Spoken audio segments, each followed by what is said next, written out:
Ulonga tabati yada to ye ko madaifa ino to ye ko jeun lo fi bi pa Ọbàtálá ọba takuntakun Ṣàngó Èṣù Ògún Ọya Ọ̀ṣun kí ni ṣẹ̀ṣe tán ṣe nílé yìí o ó jẹ́ lọ jára rẹ̀. Alafia, peace and blessings, peace and blessings. Welcome to another episode of the African Spirituality Experience. I'm your host, Orisha Gbemi, and today we're back with another phenomenal episode with another phenomenal guest, man. The first time we did it, it was epic, and I wouldn't expect anything less today, family. So with that, I wanted to give a strong welcome and appreciation and salute to Brother Bdell 1014. Peace and blessings, brother. How you doing, family? How you doing? How you doing? Salute to your platform. And everybody that's a part of your tribe. Salute to everybody. Salute. I appreciate it, man. And salute to you and salute to your tribe because they've been coming over here, you know what I'm saying, clicking up, linking up, showing love and support. The comments, you know what I'm saying? Like everybody been showing nothing but love. There's been a few stragglers coming with the BS, but I've been handling that accordingly. We don't get that too much energy or light, but we definitely appreciate all the ones coming with the light, coming with, you know, the positive feedback, coming with just the love and support, man. And you know, for some I've seen was a common one was like, yo, Brother Bdell is a breath of fresh air. So I'm like, yes, sir, I agree. You know what I mean? Because there's so many things that is right about the work, you know what I'm saying, that you're doing and so many other brothers, you know what I mean? So it's like, I want to focus on that versus the wrong because I had to share with somebody yesterday, I think. It's like, there's enough division going on in the world. So what we're not going to do is have any division going on here. We're going to keep it united. We stand, divided, we fall. You know, we're going to roll till the wheels fall off. So that's how we're going to do it in these Ashe streets. Most definitely. Yes, sir. So with that, bro, you just dropped the bomb. I think it was like Thursday, Friday. I don't know what day it was, a few days ago. The shift. So I got a chance to dig into that one, and I really wanted to kind of pick up, you know, where you left off in regards to not just the end times and the reset, but also with a lot of these landmarks or megaliths that are really, really crucial or critical locations for the planet Earth. One of the things that I saw that you went deep into was Mount Shasta and how that's kind of like the chakra of, you know what I mean, of the planet. So I've heard a lot about a lot of extraterrestrial activity that's going on around Mount Shasta as well. I've heard there's been a lot of that. And then also, of course, the people who have the experiences where maybe they teleport, they astral project, or they have visitations from, you know, spiritual beings, etc. So can you kind of dig into some of the significance of Mount Shasta and how these historical and, you know, landmarks play a major role in what we're seeing during this great shift in this reset? Well, the Seamount Axle is also in convergence with Mount Shasta. Now, Mount Shasta is the embodiment of the root chakra of planet Earth. So that means that as far as like the Kundalini awakening, it is acclimated and corresponding to the genetic format of those who's tapped into the carbonatic energies that's hitting the planet. So as we were talking about in the last interview, we were talking about those neutrinos. So those neutrinos is able to alchemize themselves through the solar flares. So when those solar flares hit, it gives a piezoelectrical frequency to that root chakra. So also the Seamount Axle, that is where the underground volcano is at. And we all know that the volcanoes are basically the pimples of planet Earth. And they found a whole bunch of eggs there that come from a different species. Because one thing you got to understand about, you know, there's different layer systems when it comes to Hollow Earth, because it takes you to a different dimensional reality, but it's not only subjected to, you know, mind science technology, it's also acclimated to different ecosystems that's inside the planet Earth that has different bodies of water. Because one thing you got to understand about how everything that was constructed in the inception of time, everything in the beginning points of creation started with the photon hydrogen atom, because the photon hydrogen atom creates electrons, electrons create elements, and elements create molecules, and molecules create organs, and organs create organ systems. And those organ systems have a different ecosystem that is acclimated to that ecological system, whatever, you know, as far as like geographical areas inside Earth, or they got different bodies of water. So the same thing actually translates in real time when you're talking about these energy points that sits at the root chakra where Mount Shasta is at, right? So that means that, like I said, it's, you know, it all corresponds with, you know, Hollow Earth. It all corresponds with the Kundalini circle because we are in the 9 year. And the 9 year is the embodiment of a snake year. So that means that the Kundalini awakening is going to start where Mount Shasta is and where the Seamount Axle right on the demarcation line of Oregon and California, right? So when those neutrinos is coming in, that is activating planet Earth. So like I said, it corresponds with the human body. So that means that we're supposed to not overspill our cup of Hermes. Keep that cup full, right? Because sexual fluid in itself is the cosmic fuel to activate the Merkaba to where you're able to escape the Metatronic overlay. Woo. Yeah, that okay. You just wrote a whole damn book with that response, but now wait, and I forgot another thing. You also had the black sun in that geographical area in that time of 2017 when they said they had the solar eclipse, because that was a judgment eclipse. And that judgment eclipse is what created the ancient Alph symbol, what is also associated with the anarchy symbol and the sigil of the Antichrist. So that means that the reset corresponds with the judgment that starts at the apex of solar cycle 25 when you put that sigil system over, over the geographical areas of, of the United States government. Yes, sir. Okay. Now I got a lot of different questions, but I'm gonna definitely pick my spots because I want to maximize this time. So with that, can you kind of get into the significance? You got into it, but can you go just a little bit further into the significance of this number 9? Now, 9 is a very divine number. We can talk about the 9 ether. We can talk about the Ened from ancient Kemet. You know what I mean? Like we can talk about, we're going to go into the Orisha pantheon with the Orishas. It's the transformation, with Oya is symbolic of the number 9. So when we're talking about what's happening now, especially this year being 2025, which is numerically a 9 year, how does that all tie into everything else, from a numerical and, as you would put it, what is it, gematria perspective? Yes. How does that all tie together? So when you're talking about the number 9, 9 is a representation of completion. It's the completion of a cycle. Because when you look at the precessional circle of the equinox, it's said that the Draconian star constellation was working in harmony with the patrilineal system of the lunar cycle, right? So now you're having a shift in the frequency. So when you have a shift in frequency, that means that the shifting process happens by way of the alignments of the constellation. So it transmutes from the Draconian star constellation to the star Polaris that is in alignment with the Aquarian age. That brings you right back into the galactic center. So that is basically the embodiment of the completion of the cycle, the seculum of a cycle that was facilitated by Shaitan when he had rule over the planet for 6,000 years. So since that dominion is up, now we must go through a reset, and that reset happens by way of the celestial alignments that corresponds with the numerical components of everything that takes place on the planet when you're talking about the binary code system of the matrix, because numbers are also associated with interstellar vortex portals because numbers contain a frequency. So the number 9 denotes the fact it's a form of rebirth. Like I said, it's a form of resurrection. So in the 9 year of 2025, that is associated with the serpent, which is the Kundalini serpent fire that strikes the pineal gland. So when that strikes the pineal gland, like I said, it resurrects the carbonated man and the woman on the planet when you're talking about the original people who have prokaryotic cells. And those prokaryotic cells work in harmony with mitochondrial DNA that's tether connected to the prokaryotes, which is the first organism in the universe.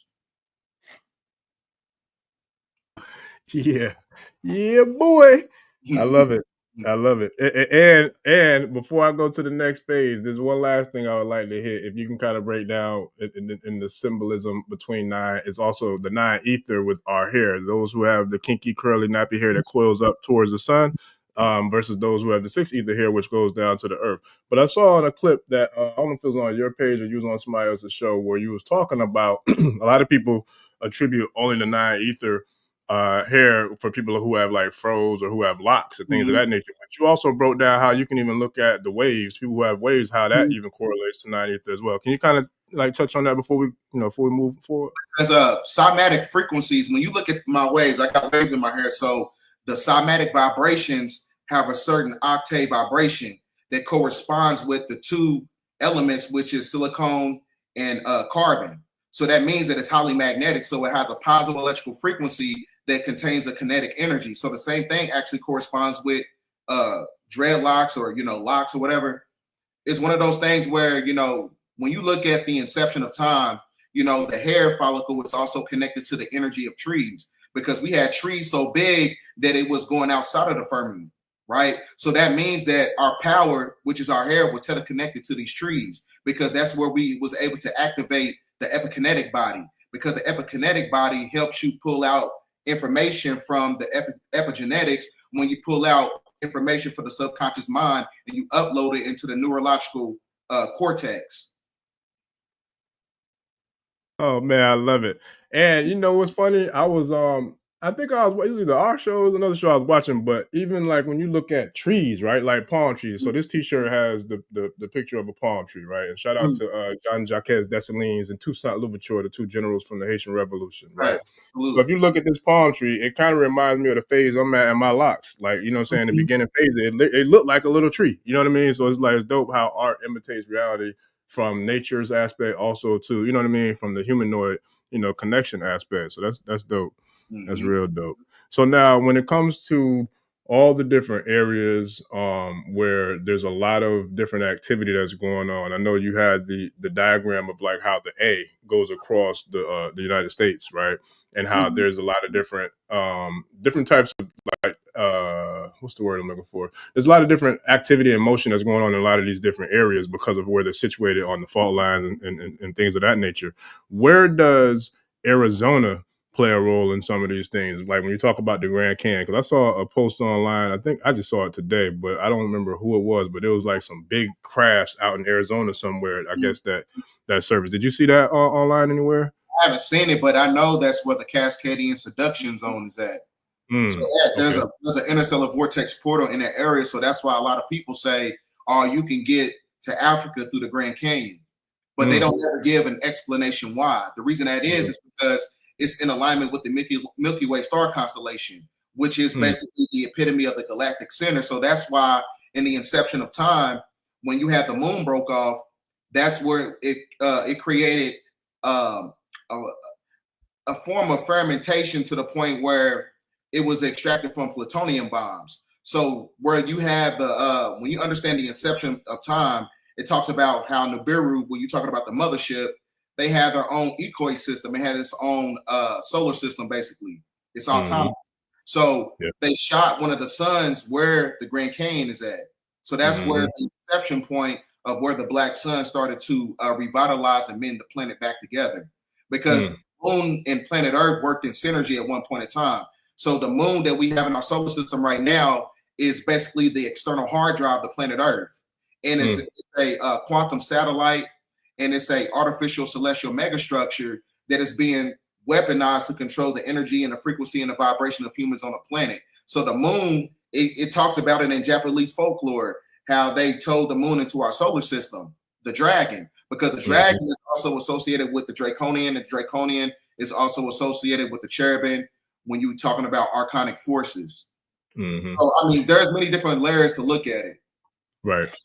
And you know, and that's another thing. I think we might have tapped into it or touched on it, but we didn't really go that deep into it. I don't think is like these archonic forces. So I remember having a conversation with another brother. I can't remember which episode because they all running together now, but I remember talking about the differences between creator gods and ruler gods. So when you speak about the archonic forces, right, can you kind of break down for us? Because some people, especially the people who's only been exposed to this channel, like in regards to you and your work, that haven't, you know, been a subscriber of your channel, there's a lot that you have on there, and there's a lot that we covered the last time. But can you kind of break down the differences of these archons and the difference between a creator god and a ruler god in regards to who and what they are to what's happening now?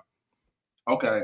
Well, from a biblical standpoint, when you're talking about archonic forces, it talks about how when the devil, he took Jesus on Mount Sinai, he said, I will give you all of this. I will give you the world. So when you're talking about the creation of the world in the inception of time in the book of Genesis, it's not talking about the creation of the universe. It's the creation of a simulation.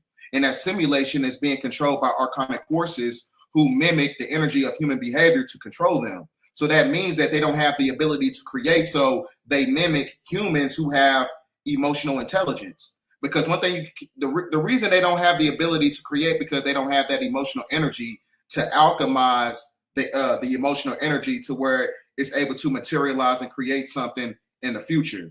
So that's why I said they need us. So that's why everything within the system is an energy extraction. That's why you got to go to work. You're basically stuck in a 1260 artificial time analysis mechanism. You're stuck in a 1260 time loop that's based on a recursive time loop trauma system. So that's why I was saying, like, you know, as far as like artificial intelligence, it's actually corresponding with the Archonic forces who is controlling humanity, but now it's happening by way of the technology. Because one thing about Archons, there's a different nomenclature title when you're talking about Yaldabaoth. Yaldabaoth, his other name is Electro. So the electricity of oscillating signals that's working in tandem with the technological radiation is able to travel and basically mimic human behavior. So even when you're talking about parasites, like I said, parasites are basically tracking systems for the Archons to control humans. Because like I said, they need us to control, or they need us to create this simulation. They don't have the ability to create by themselves. So that means that, like I said, the simulation is basically the epitome of the fact that we're stuck in a firmament. That's why when you're talking about in the book of Genesis, chapter 3, verse 5, it says that Satan separated the intergalactic waters from the third dimension. So that's why they talk about in the book of Genesis to create the firmament. The firmament is a controlled quarantine simulation. And that's what it uses. They can't create anything outside of that paradigm. So, like I said, that's when you get to the apex of the mental plane. So this is why you have a manipulation of technological devices, because the firmament is tether connected to the electrical grid, and it's connected to all these ley lines to block out the energy. Now they want to put another damn golden dome over the planet, right? Or just over the geographical area of America. And the reason that is because they know that the Schumann resonance spike is starting to speed up in vibration. So it's going from 7.83 megahertz frequency to 13.13 megahertz frequency, which is the Queen Mother seed. So that means that the restoration of the matriarch is happening by way of the activation of nature. So you got all these coronal mass ejection. These are the ancestors that's coming back and activating these chakra points where you're talking about Mount Shasta. Because if that volcano erupts, that's going to be 10,000 earthquakes that's going to trigger. That's going to activate the seven thunders. And the seven thunders are the seven bows, and the seven bows are the seven forms of destruction when you're talking about the Great Tribulation period. Yeah, boy. Yeah. And okay. So 7 is another number that has a lot of symbolism and a lot of great attributes to it. So if you talk about like the seventh heaven, the seven chakras, the seven major musical notes on the musical scale, the seven major colors on the color spectrum, you know what I mean? Like the 7 days of the week, all those things. But then also you have the 7 layers of the inner earth, or to get to the inner earth.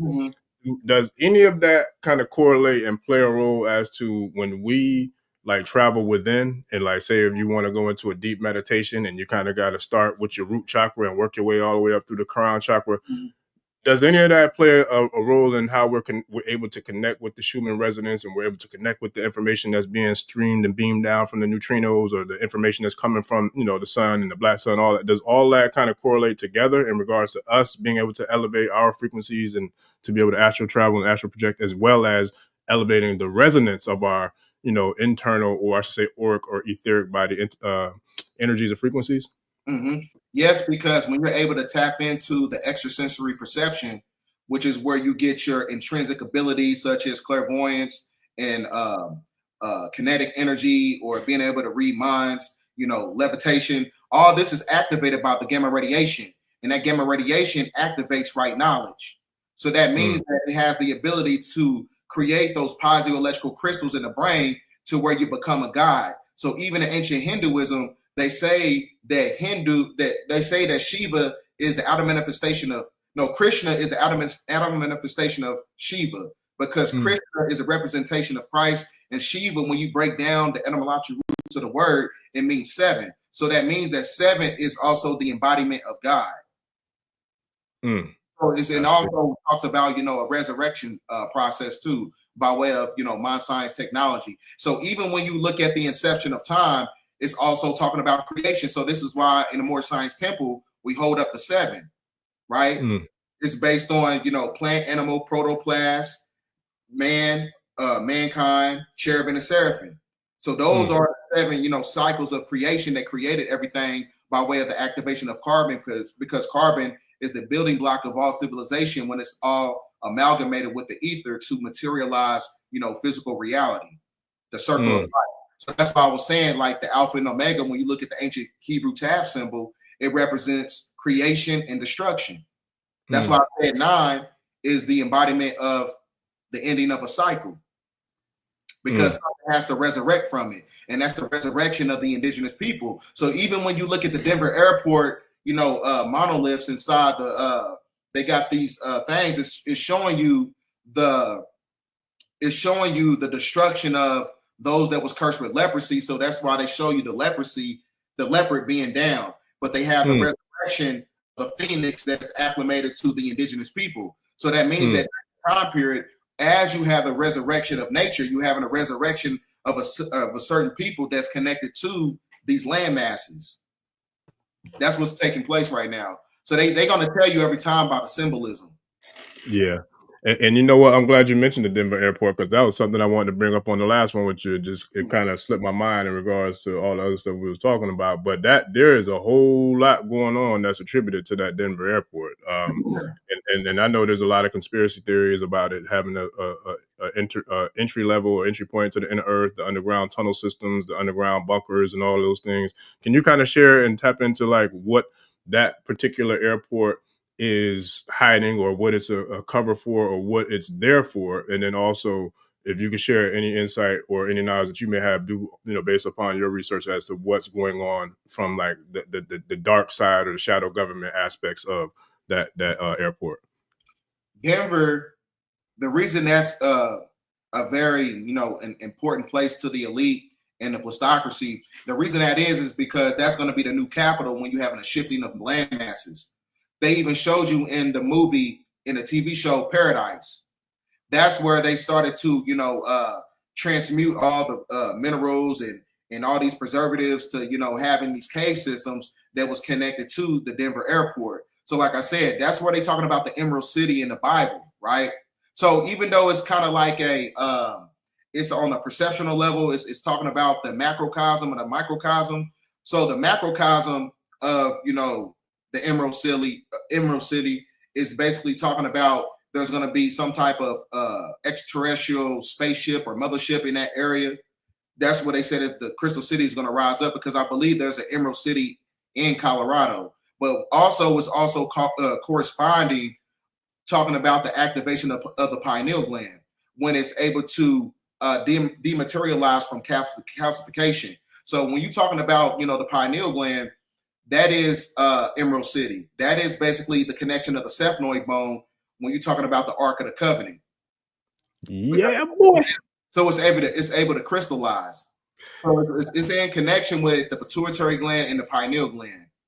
So that's also, in the embodiment of the Emerald City as well. So like I said, a lot of these stories in the Bible is actually corresponding to the context of the human body, but there is an actual Emerald City that they talk about in the Bible, which is an actual city that's in Colorado that's connected to the Denver airport. But we're also the Emerald City as well when you go through a crystallization process.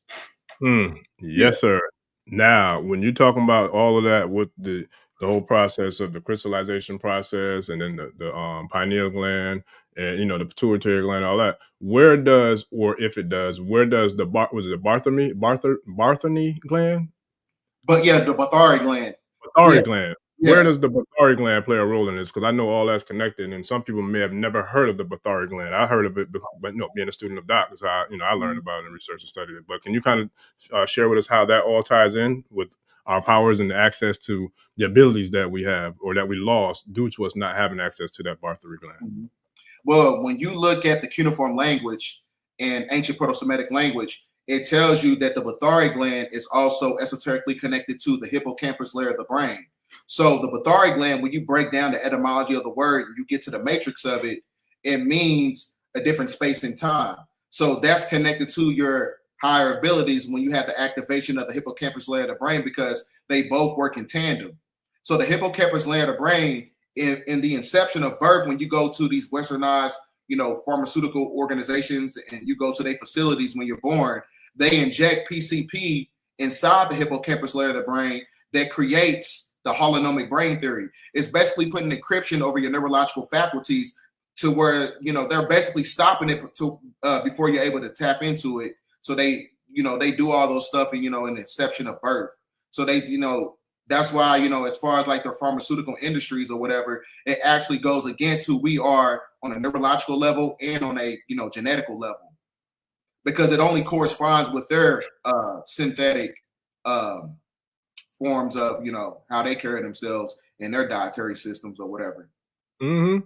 And then even like with the utilization or the usage of both, hemispheres of the brain. So like me, for example, I'm someone who I'm ambidextrous because there's very few things I do. I guess technically I'd be considered left-handed because I write with my left hand, I eat with my left hand, I fight with my left hand, I shoot with my left hand, but everything else I do right-handed. I play basketball, football, baseball, bowling, like, what I'm saying? Everything else pretty much I do with my right hand. But I do know that there's some sort of correlation between people who are able to train their minds or who are just naturally ambidextrous by using the left and the right hand, because then you're activating both the left and the right hemisphere of the brain. So does that kind of play a role into like this whole thing when we're talking about the crystallization and the ability to time travel, astral project, or, just tap into that inner self? Does that all correlate to what we're talking about with the crystallization and the access to the Bartholin gland, as well as the pituitary and the pineal gland?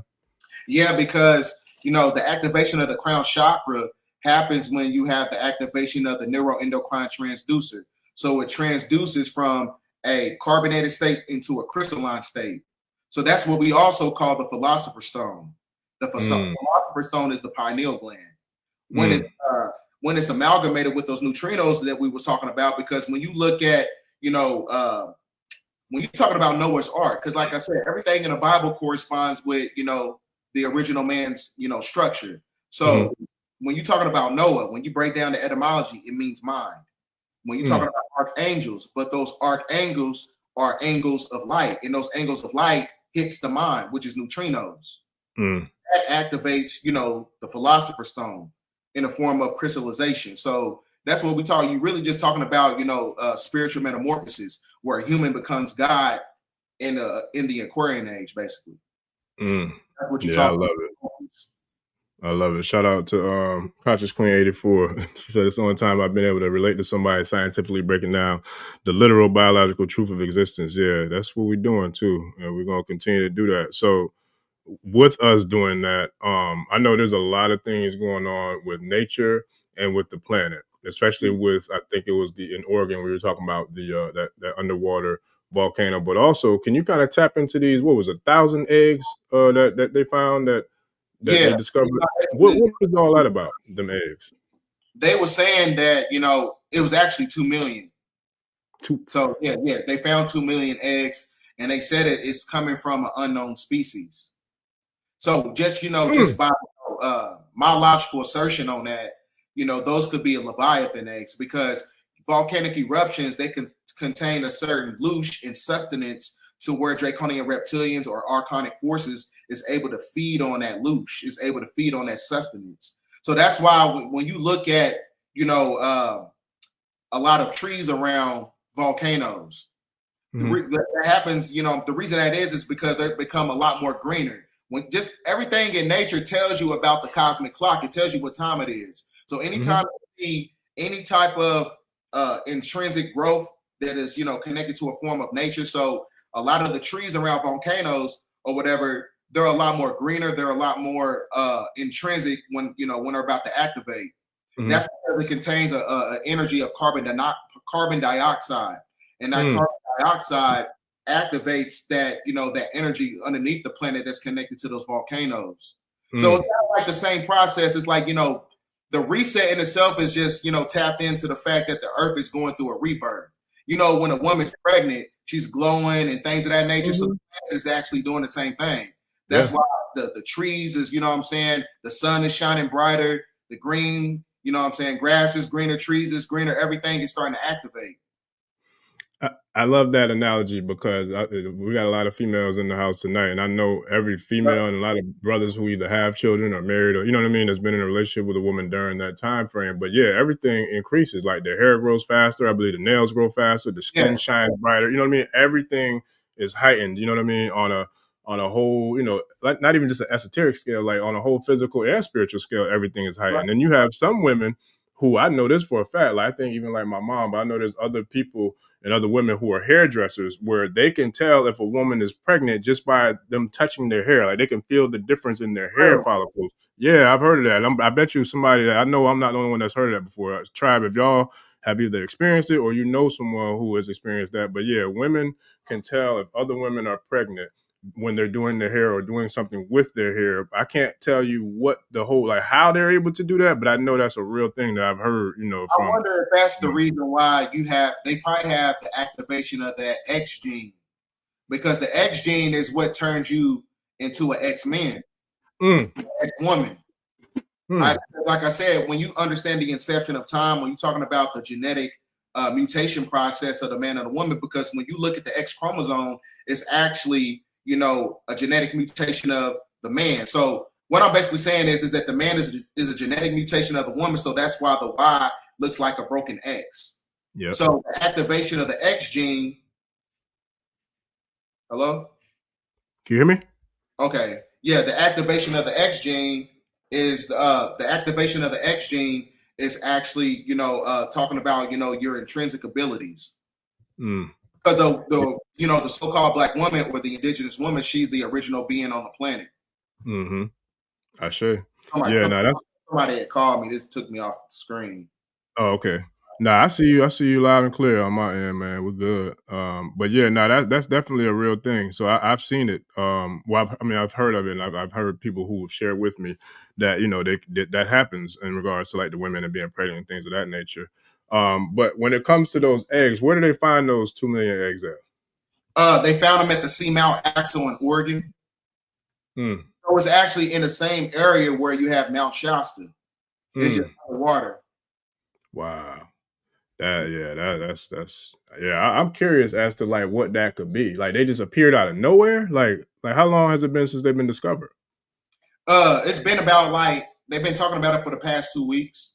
Yep. So this is all brand new. Yeah. So those, like I said, in my opinion, those are Leviathan eggs. And what is that? Leviathan is a serpent, or it's like I know about Leviathan, but what are the eggs? So you think that the serpent actually had eggs and like laid them? I'm thinking is because they don't know where it came from, and they're giant eggs. That's where they found them. You know what I'm saying? They found them at the Mount Shasta, right at the apex of the root chakra of planet Earth. This is crazy. And that's also the same area. If that volcano erupts, you're going to have over 10,000 earthquakes that can activate every fault line in America. So that's why I said it corresponds with, you know, those 3 solar eclipses, the solar eclipse from 2017, 23, and 24. So the Ring of Fire solar eclipse was on my birthday on October 14th of 2003. So you also got the Ring of Fire geographical area right where the Mount Shasta and Mount Shasta was at, and the same place where the Black Sun was at. Not a coincidence. Not a coincidence. Wow. So because like I said, just even when you're looking at, you know, from a spiritual metamorphosis standpoint, when you're talking about the activation of the chakra points, we all know, like I said, your sexual energy is your cosmic fuel. You need that to resurrect yourself. That's how you activate the Kundalini. It starts at the root chakra first. That's why you have a lot of hedonistic activity in Hollywood, because they got to convert the energy. Because if they invert the energy, that means that those people in that geographical location can tap into their power, because they're using the sex in a form of hedonism. They're using it for, you know, Canaanite practices and worship. They're not using it for spiritual transmission. Yeah, they're using it to do dark magic with it. That's what they're doing. And that plays a tree. Huh? That's why they do the Hollywood tree. When you're talking about the Hollywood symbol, the wood up there, you know, the Hollywood symbol, they use it for transgressive art.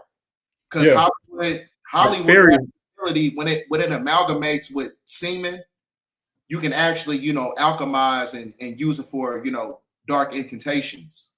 Sacrifice. Yeah, because Holly, even like the name Holly, like Hollywood, like that's like a tree, like fairies and freaking what are they called? The little fairies that be having the little thing with the little wand and all that. Like fairy. That stuff is real. I think people don't realize how real it is, but it's real. Like they be like, they even showed you in the movie Robin Hood. with Robin Williams. Mm-hmm. Remember, I think it was Robin Hood Hook when he became Peter Pan. See, I ain't seen that in a long time. I haven't seen it. I have to go back and watch that. But I know, I do know it's a real thing, though. I know that part. Yeah, it's talking about Hollow Earth. You got mermaids and everything in Hollow Earth. So everything that they telling us that's fantasy, those are actually fifth dimensional black civilizations. Because Peter Pan was actually black. He was a blackamoor that lived inside Hollow Earth, but he was actually green. And then you have like the it's a lot like the dwarfs, like that's real. There's just so many things that we see that we really like they putting right in our face, and a lot of people don't realize or don't know that it's real. Like, for example, I was just having a conversation the other day about different types of extraterrestrial species, right? And I'm like, there's so many different types of species and variations that it's like we could literally do a podcast every day for the rest of the month and not cover probably every species that's out there because there's so many different ones. So even like the ones who that are like the praying mantis, for example, right? You have those beings who they're actually humanoid beings that that are like praying mantis. You have you know what I mean? Like, it's just so many that we can go into the different types of species, but they put the truth in our face, but because they, I think they dumb down so many people and they try to make it out to be like it's just fairy tale or fiction.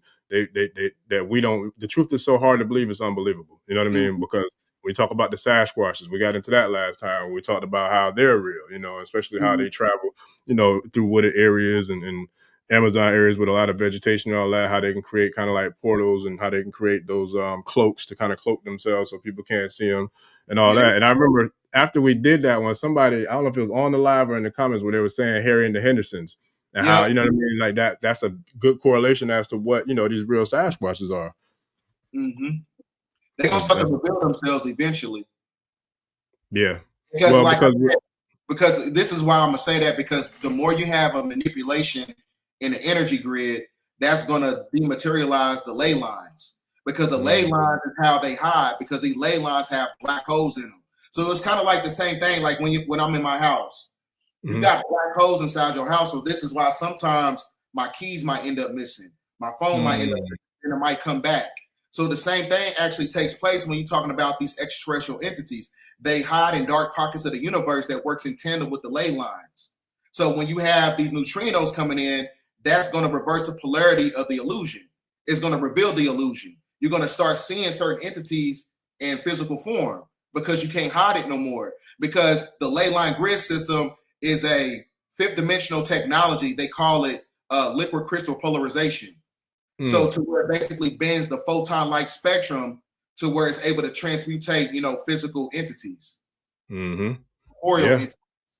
Oh yeah. Now, how does this work? Because I've also had other guests on where we speak about like the different levels of people in regards to where they are spiritually or where they are with their gifts or the ability to tap into their gifts. So you mentioned earlier about ESP and like these extrasensory perceptions. I know some people have an extremely heightened skill or gift, in regards to their extrasensory perceptions. And so for me personally, I've had multiple experiences where I've seen shadow figures, where I've seen spiritual beings, where I've seen a couple times I've seen things in the physical realm that just took place and was like, gone. Like one time I thought I was really tripping. It was like a few years ago. I'll never forget. I was coming out of my garage and I remember it was like a gray cat. And man, this thing went from one side of the garage to the other side as if it literally did kind of like a teleportation. Because it didn't run across my goddamn path. I know it didn't run across, but it went from one side and I looked to the other side and it's right there behind some tree. I'm like, yo, I sat there for a minute. I'm like, I know I'm not tripping, bro. Like I ain't on no intoxicants, no nothing. I know I'm not tripping. How the hell did that cat just teleport from one side of the garage to the other side? And then it was nuts. But I've seen things like that with my own eyes. And I've heard other people share with me how they've had experiences as well. So with that, have you actually had any experiences where you've had anything that's kind of like out of the ordinary where it was some sort of like extra dimensional or extra terrestrial type of being or entity that was involved with it? I haven't really had a lot of experiences or whatever, but I'll tell you one experience I had, which is kind of like the reason why I'm doing the same work right now, being on, videos and stuff and demonstrating information, because it was one point in time in my life that I just had information. I wasn't able to connect the dots. I was just a person you would ask me some, and I just give you a surface level information. I didn't have the ability to connect those dots or whatever and dig deeper with the information. So that was like, about 7 years ago. So what happened 7 years ago, I told myself if it's meant for me to understand information intuitively, I give it back to the people, with no type of incentive or no type of anything where I'm going to try to capitalize off the people, what I'm saying, with the information and weaponize it.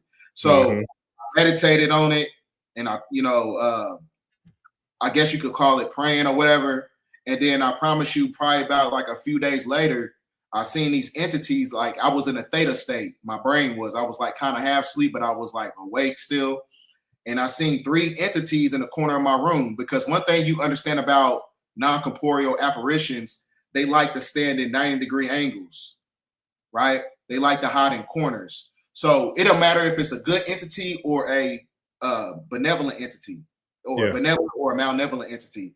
But these entities, I seen them. It was 3 of them, and I felt like this energy over my chest. But it wasn't one of those things where I didn't feel castigated. I didn't feel like it was, something that was very intrusive or cynical. It felt like I was at home. So I felt like this warm energy over my chest. And I say from that night, what I'm saying, like after that, I started to come across like information, more like dig deeper with the information. And I was able to absorb, the knowledge, at a higher state, to where I was able to break down surface level information and then tap into, whatever. So I don't know. Some people tell me that I told this story too. They told me it was the 3 magi, or the three elders or whatever. I don't know, but that's the only experience I ever had. So, and it also kind of like put me in alignment, which gave me the propensity to, start go out and doing information and put it on screen or whatever, because I'm not an on camera type of person. Everybody who know me, I'm not the one to be on camera. So I'm being led to do such. Yeah, I love that answer, man, because I can relate. I've had a lot of them. I mean, a lot, but so many that hell, I could just do a show alone on the experiences. And the beautiful thing is, I have a couple of craft sightings that I have on video footage I haven't shared yet publicly.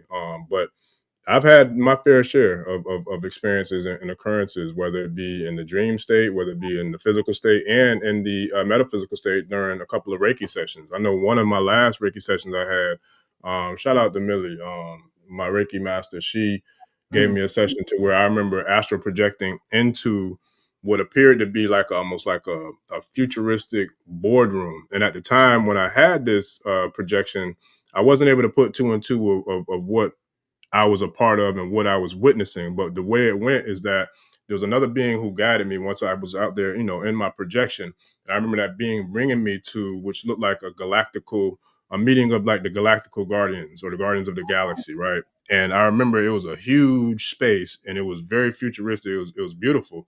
And I just remember it was like I was standing in the back with whoever this deity or entity was that escorted me there, and we just chilling.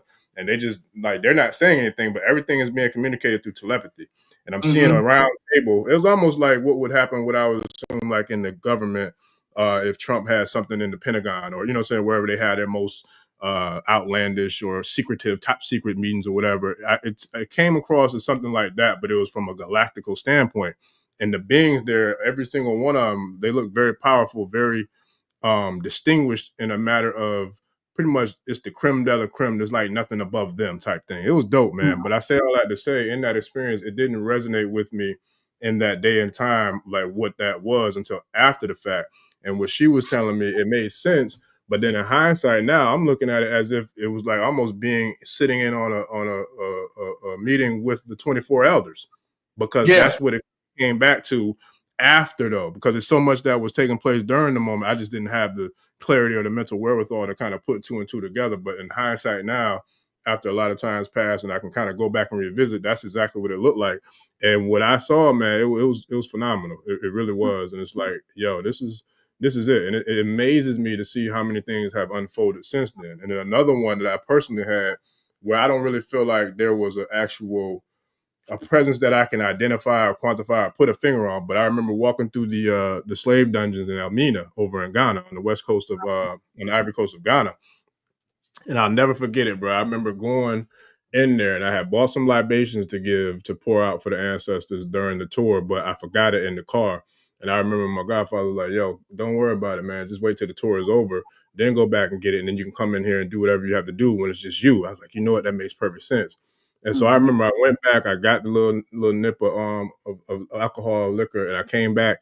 And I just walked through there saying my prayers, but I was dropping libations as I was saying my prayers. And bro, when I tell you I was praying, like anybody who I've done work with or that I've worked with, they know how I pray hard. But I was praying. Like, I mean, praying. I'm talking to them like I'm talking to you. Like I'm talking about praying though, bruh.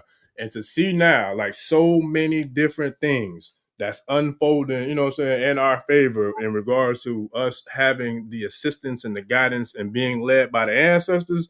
Yes. Can't nobody tell me that there wasn't some strong ripple effects that was created during the prayers, bro. For real. That shit is real, man. Like there's a lot of things that happen metaphysically. You know what I'm saying? Certain things happen for a reason. You know, it's not even that you have these experiences. Sometimes, you know what I'm saying, the universe is going to tell you who you are and what you're supposed to be doing just based on certain numerical codexes and just by certain individuals that give you information. I remember a lady, I used to work at this place called Berry Plastics when I was a freshman, and I was going into my freshman year of college. And this lady, she came up to me, an old white lady, I'm leaving work, and she stopped me and she was like, I don't know what it is. You're going to do something very great in this world. You know, I'm 17. I'm like, fuck you talking about? You know what I'm saying? Like, I'm trying to get off work. Like, what you talking about? Like, I play college basketball. I play Division II. I'm thinking, I'm trying to go to the league. What you talking about? Like, ain't really much I can, resurrect the world as far as like me hooping or whatever. But I didn't really I knew information because I used to watch, Black Magic Channel, you know what I'm saying, since I was in middle school. So I was kind of like, damn, I'm like, what are you talking about? What I'm supposed to be doing? Because like I'm a hooper, you know what I'm saying? That's how I looked at it. Then another experience I had, it was I'm coming out of the gas station, and another lady, she comes up to me, an older lady. This one was she was a melanated woman. She said that you're gonna do. She basically alluded the same thing. You're gonna do something great.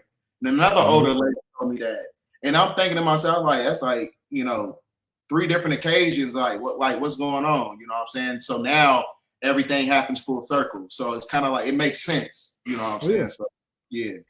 And I'm gonna tell you what happened, because sometimes I'm telling you, I've had those experiences where random people, I mean complete random strangers, will give me some advice or some insight or some knowledge or drop some jewels on me that are things that I took with me for the rest of my life that I'll never forget.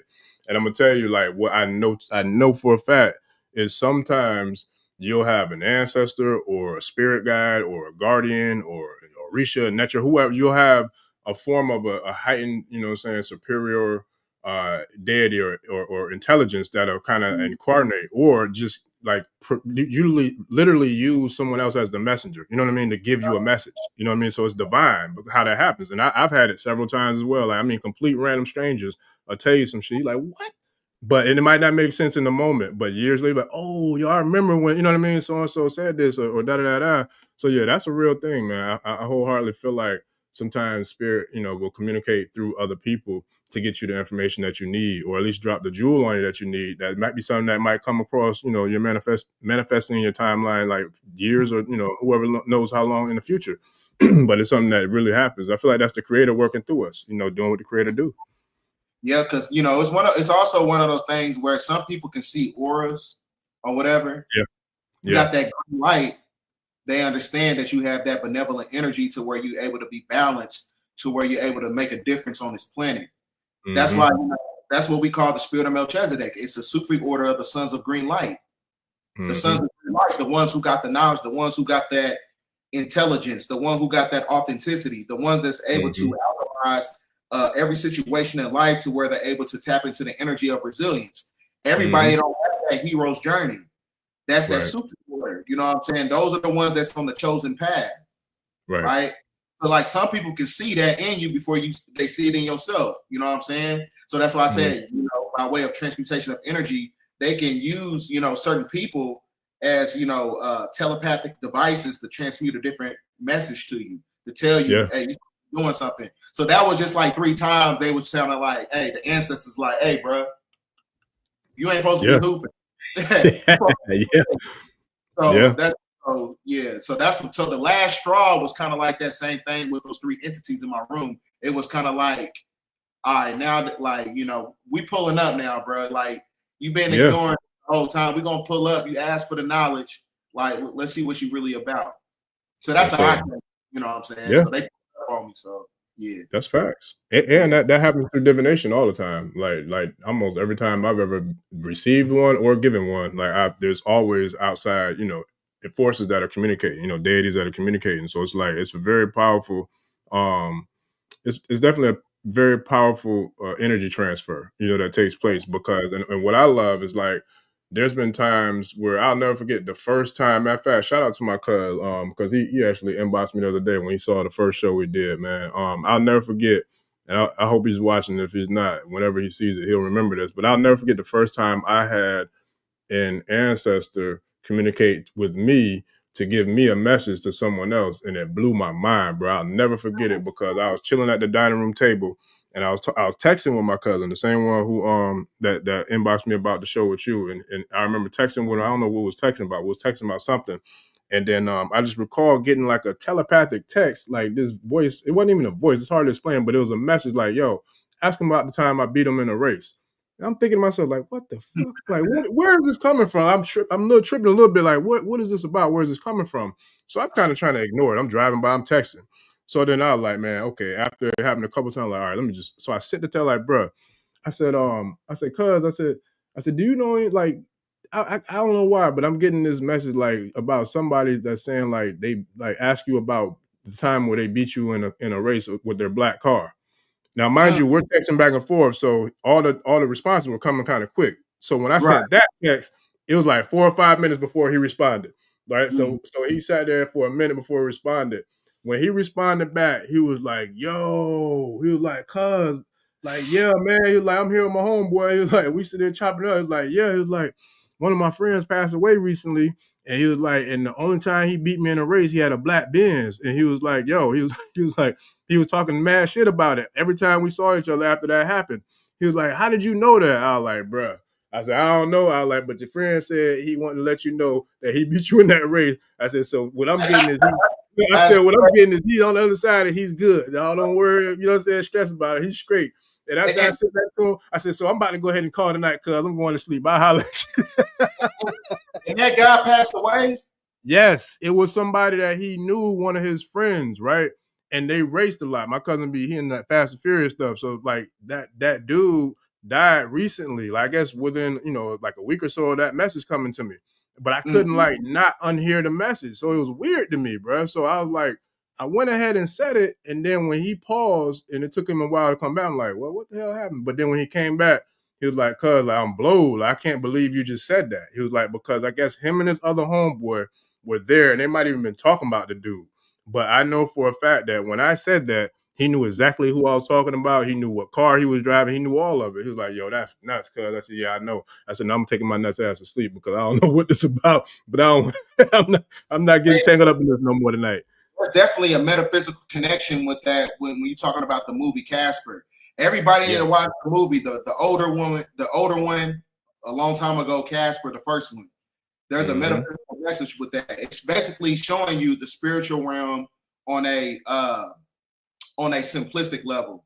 So it's kind of like one of those things where when you have, fragmented souls and those that was, kind of stuck in the in-between, because we all know that the physical world, we all have an emotional connection to it. So if you have a veneration for smoking, drinking, or racing, whatever, it's going to keep you stuck in the in-between, and it's going to make you use other vessels as a host to connect with certain messages or whatever, and to basically fulfill whatever, whatever you was trying to do within the physical world. So that's how they do it. Spirits that are stuck in the in-between work through other individuals who are, at a low vibrational state. So they use them as a catalyst to, have, to basically finish their unfinished business, basically. Yeah.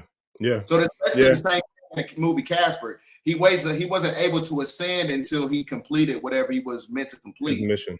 Yeah. Yeah. And what do they call it? What is that state called? I can't think of the name of it when you're in that limbo state. There's another name for it besides limbo, though. The land of sticks. Purgatory or purgatory or something like that? Some call it purgatory, or they call it the land of sticks.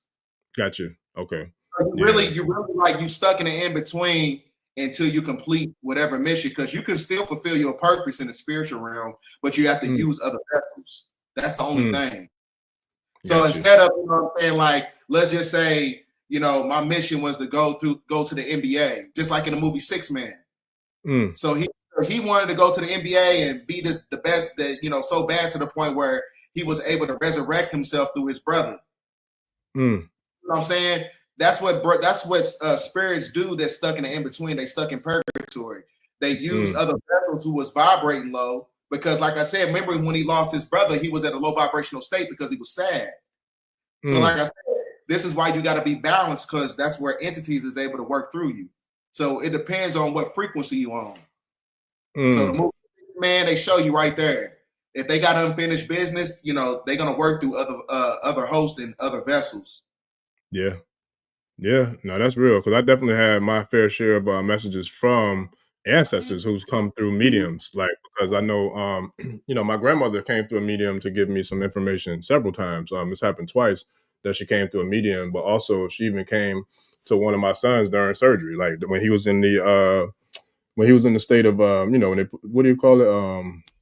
Anesthesia, when he was under the anesthesia. Like, she came there with him, was chilling, man. Even brought my dog, who, you know, passed away too, you know, with him to chill with him, to let him know everything's gonna be all right, man. It was dope. Like, I'll never forget when he came out of it, when he shared with his mom that she was there with him. I'm like, yo, you can't tell me that there's no such thing. You know what I'm saying? Not on top of my own personal experiences I've had with ancestors that's come to give messages and come to deliver insight or whatever the case may be. So it's like life for us does not end. It just transforms. We literally just transform out of this body into the next realm, into the next dimension, to continue to do whatever work, you know, that we're on the path to do. And speaking on that, you know, just on a different level, you know, I think certain unfortunate people who are homeless, I think they able to see auras too, because sometimes like you know, a homeless person, they already know. I don't know why they know I'm gonna give them some money if they ask me. So every time they see me, they, you know what I'm saying, I always give them.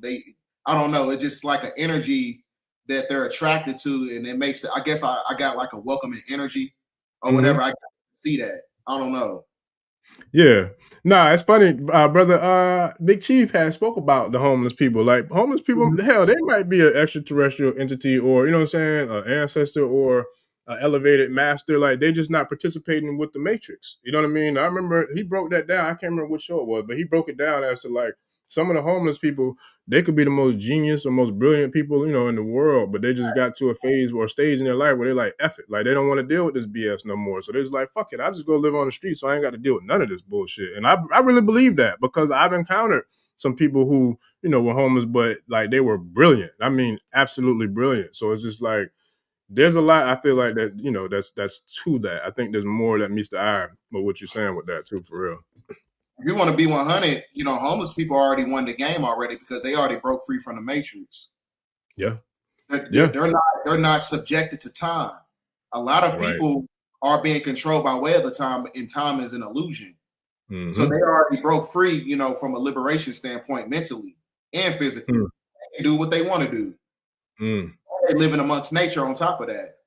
Yeah. So that means that, you know what I'm saying, they're not using the, you know, the amenities of the three-dimensional world to, you know, have some type of sovereignty on this planet.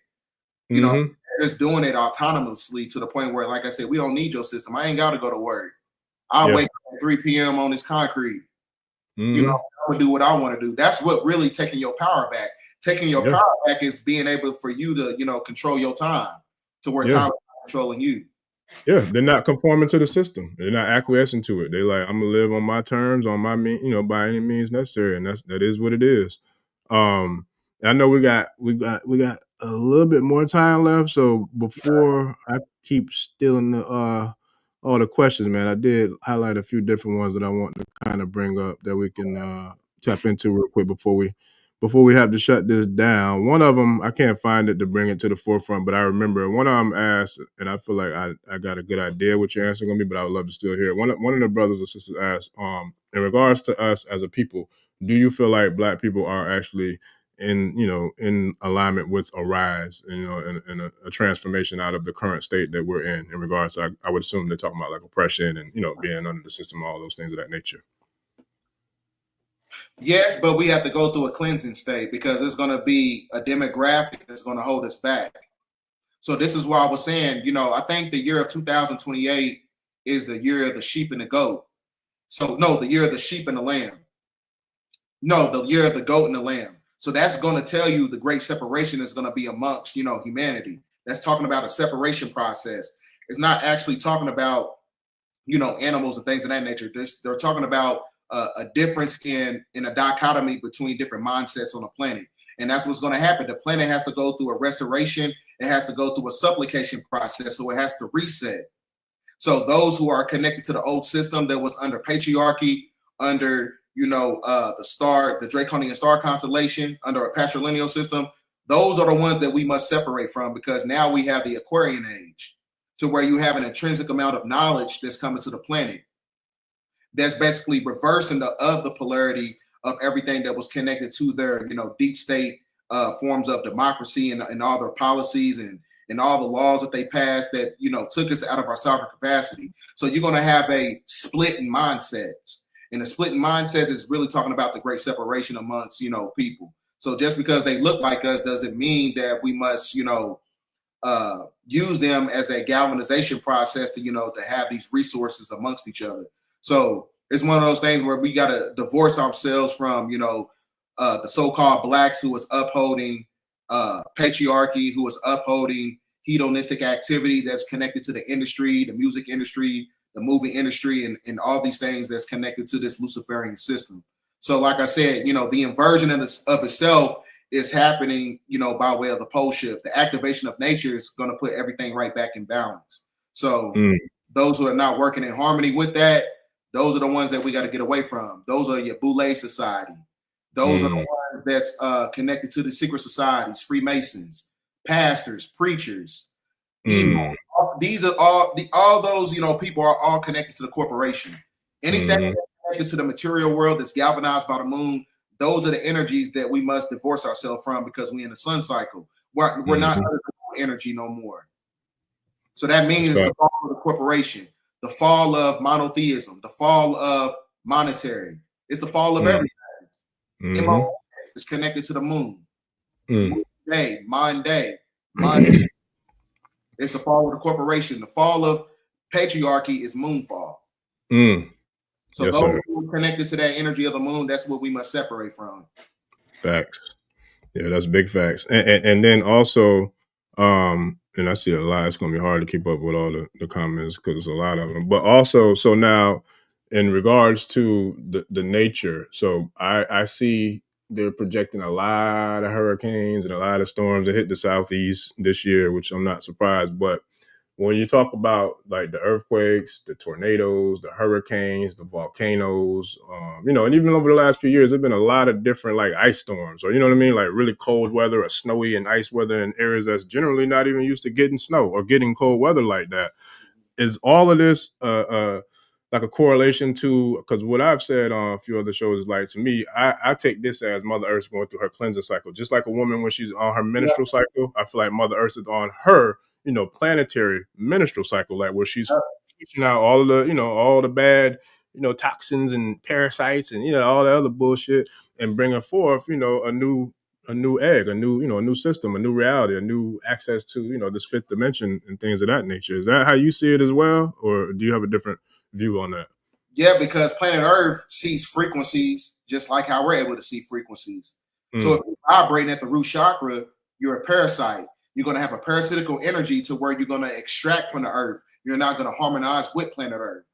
So those are the ones that's extracting energy from Earth and from the indigenous people. Those are the bloodsuckers, right? And those are the bloodsuckers who control the 85%. The 85% are the ones who are the deaf, dumb, and blind. And then you got the 1%, the 5% who are the ones that's trying to revitalize everything. So that's what's taking place when it comes to that.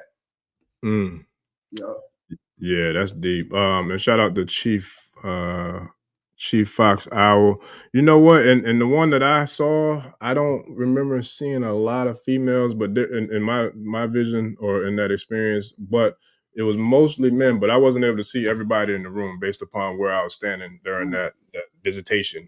So I can't say that there were not females. I can't say that I could clearly see or make out any. I saw mostly men, but the room was so big and so vast, like I couldn't see everybody in there, especially like their faces too. So just to kind of share that experience with your Chief Fox Owl, but it definitely was a dope experience. It was amazing. I was honored just to be able to get a glimpse of it, to be honest with you. So it was something extremely powerful that I don't think I've ever seen anything like that in my real, and in the physical reality with my eyes, my two physical eyes, but it was powerful. They also got that the black one.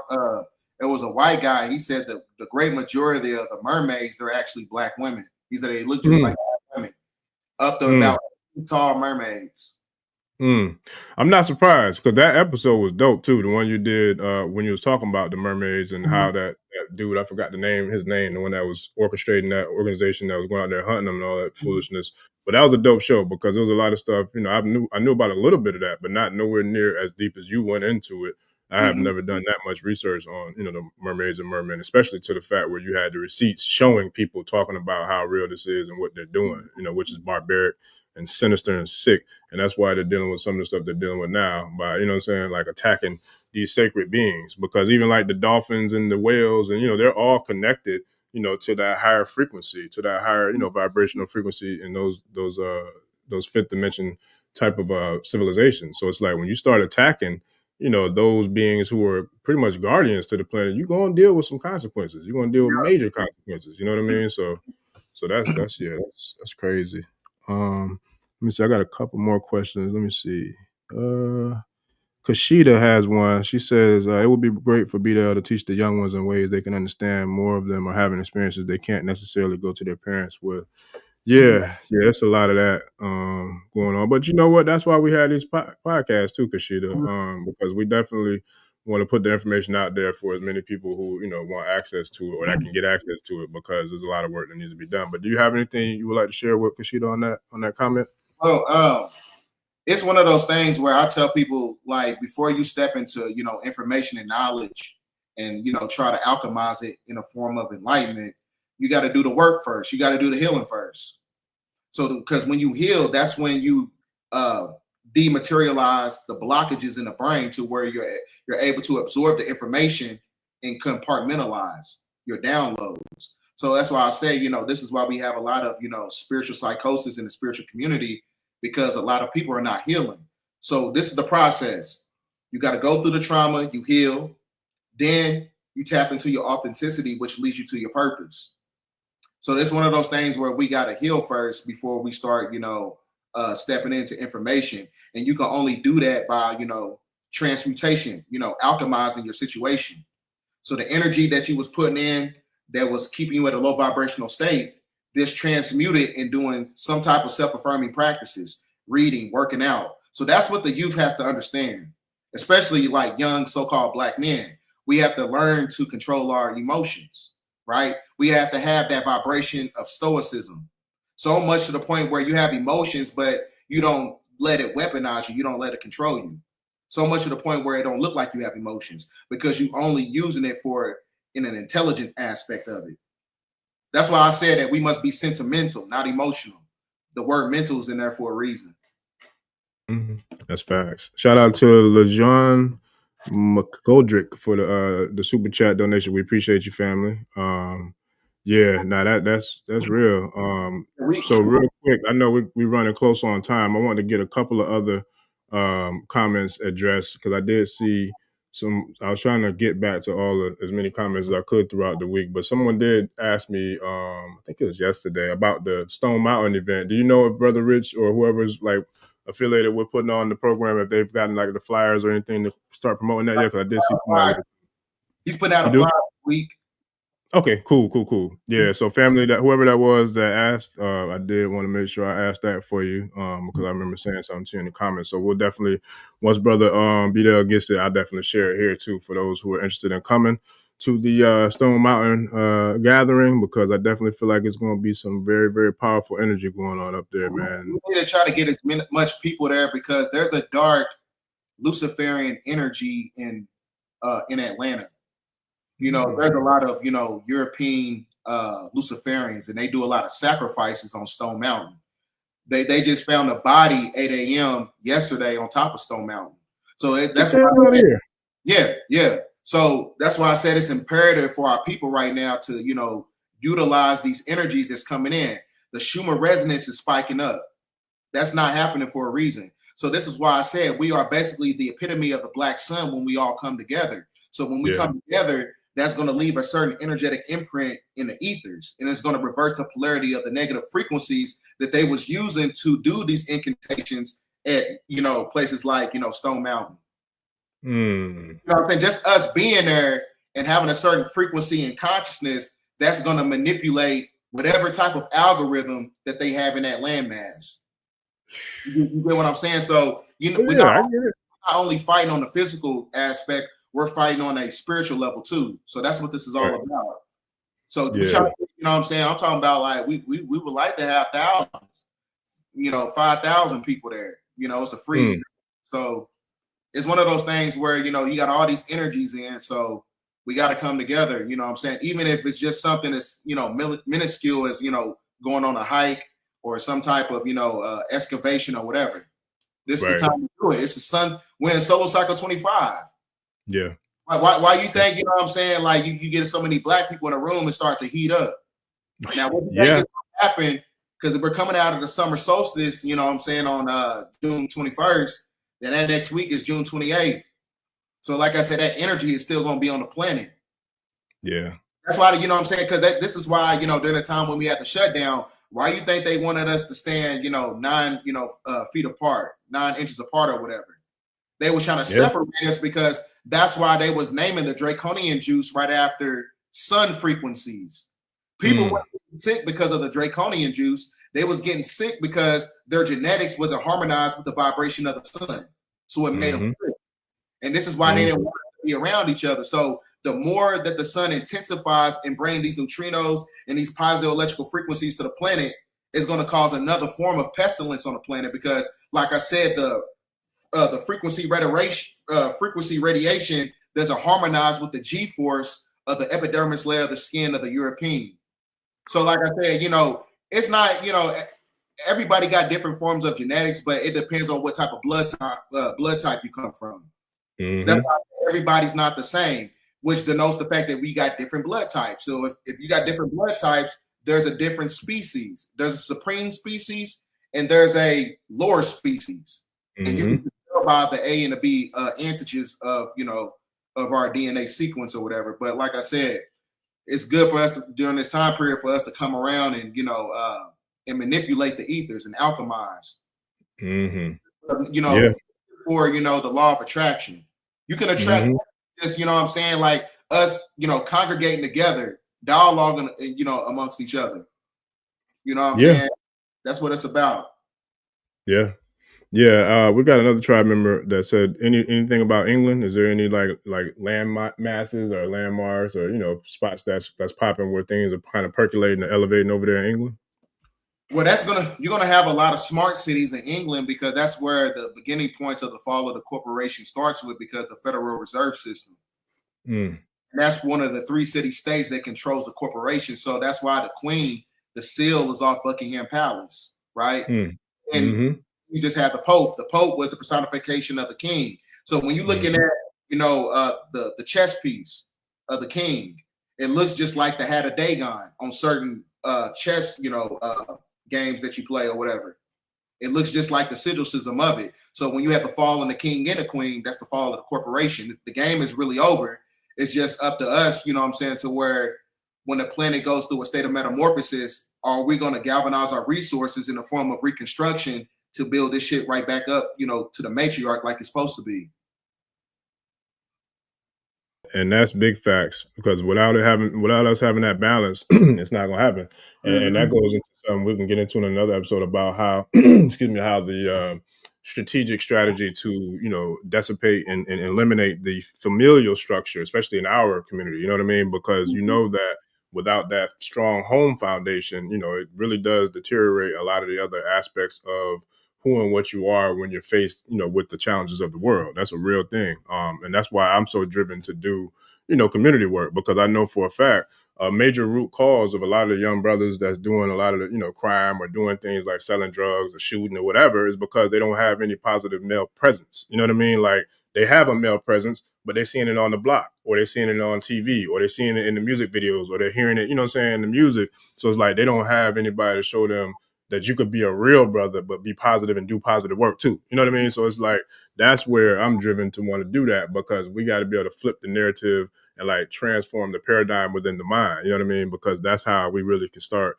to make, you know, make things happen when we see putting together familial structures and units. Like, I couldn't be more proud of the brothers that I know personally that are my age, from 44, 45 years of age down to your age and even younger, who are doing their thing as a father. Like, there's nothing that makes me more proud than to see all these brothers who are doing their thing as a father and in their children's lives, whether they're married to the woman or, you know, they're together with the mother or not, they're still doing their thing and holding down their role as a father. And I couldn't be more proud than that, because a lot of people who grew up with 80s babies, 70s babies, you know, 90s babies didn't have that. You know what I mean? So now we're also working on putting that back together as well. So I love it, man. I'm here for all of it. Same.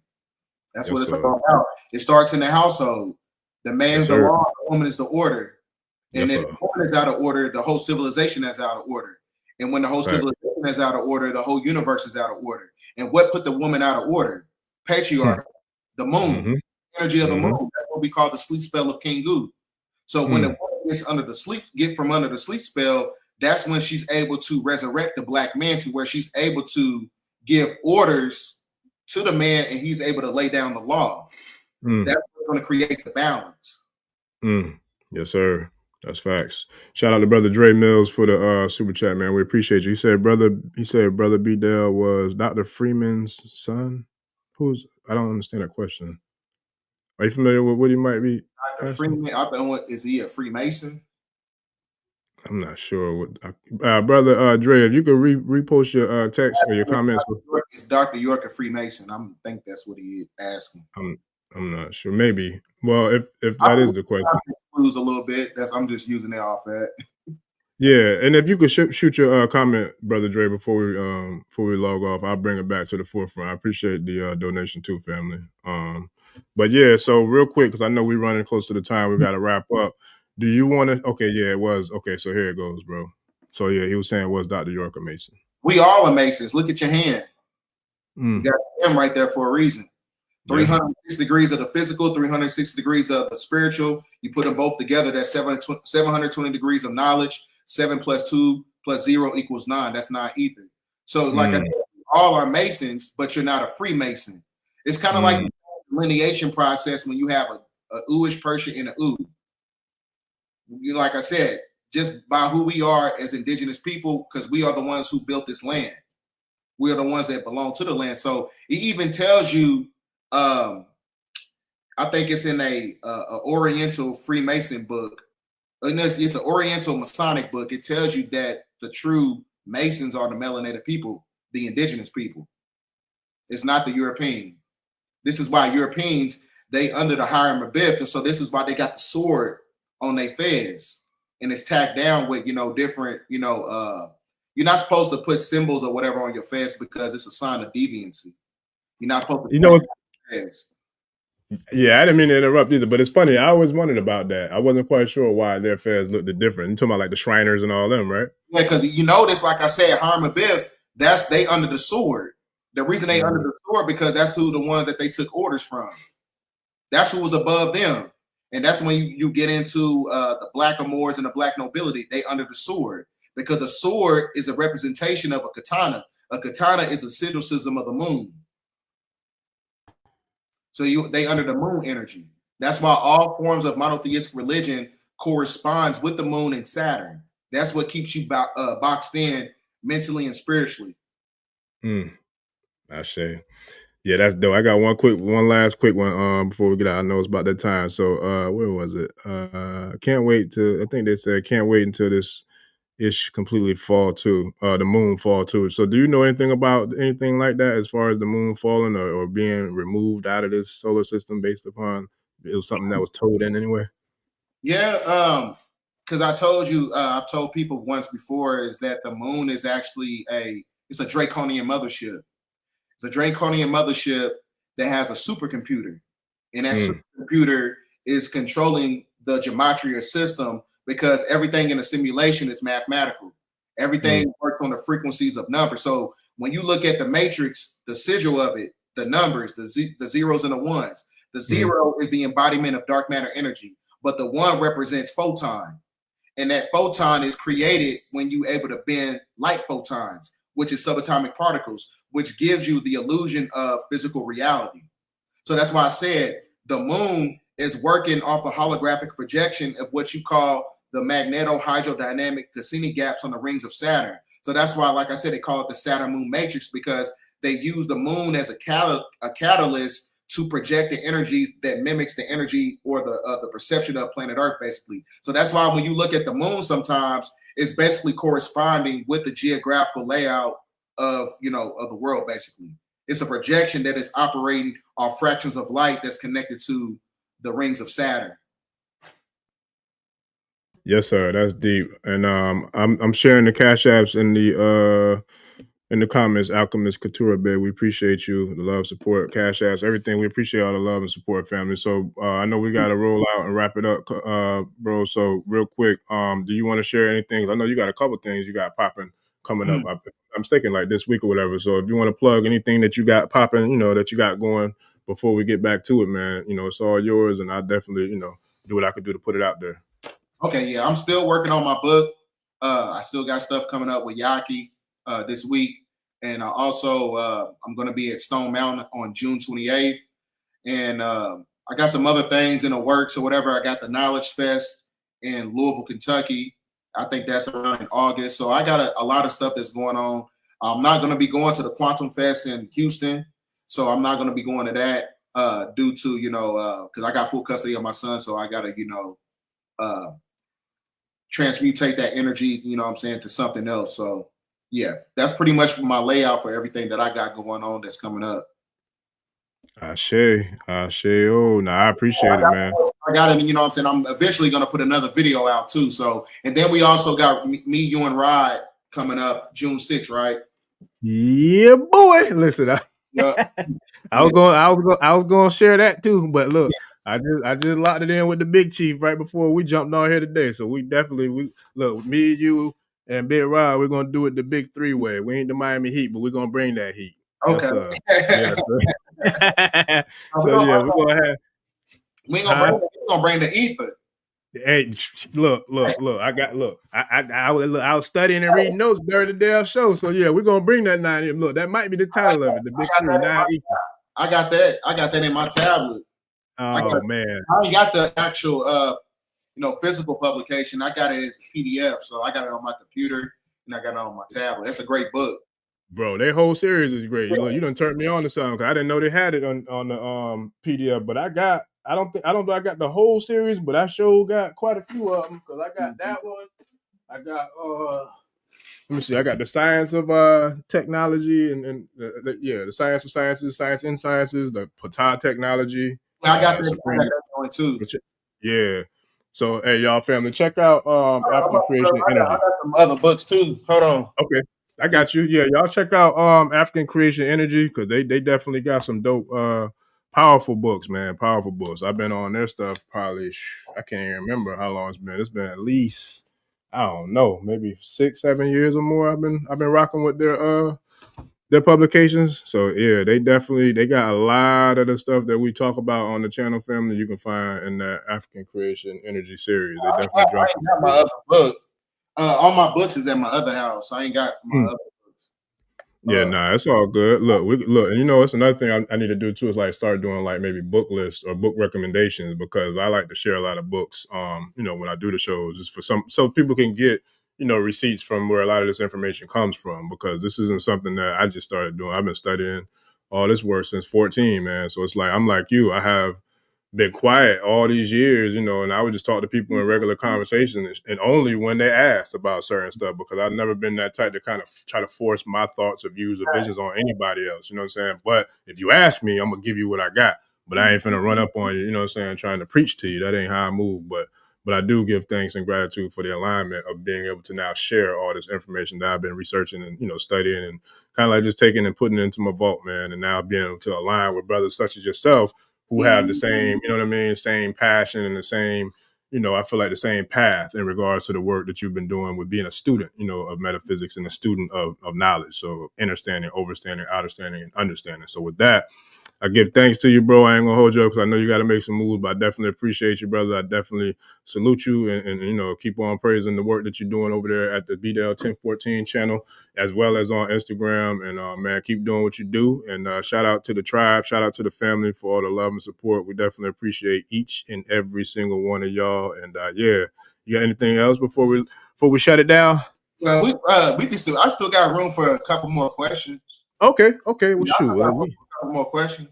Well, so, you got to tell me twice. Yeah. Look, be careful now, because look, I'm gonna tell you like I told brother. I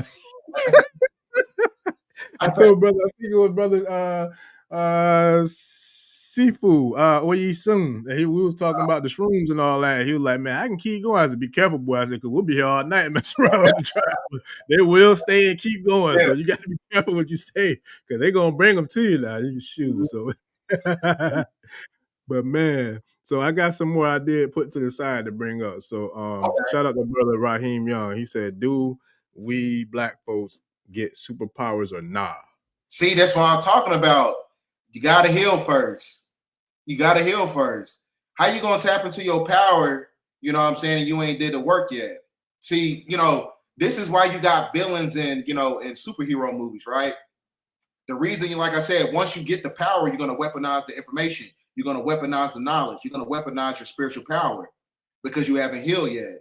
So it's one of those things where, like I said, we have to get away from, escapism.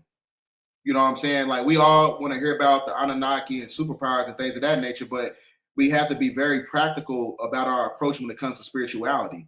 You're not going to tap into nothing if you're not healing, because when you unhealed, that's going to put blockages in the meridian points of the body.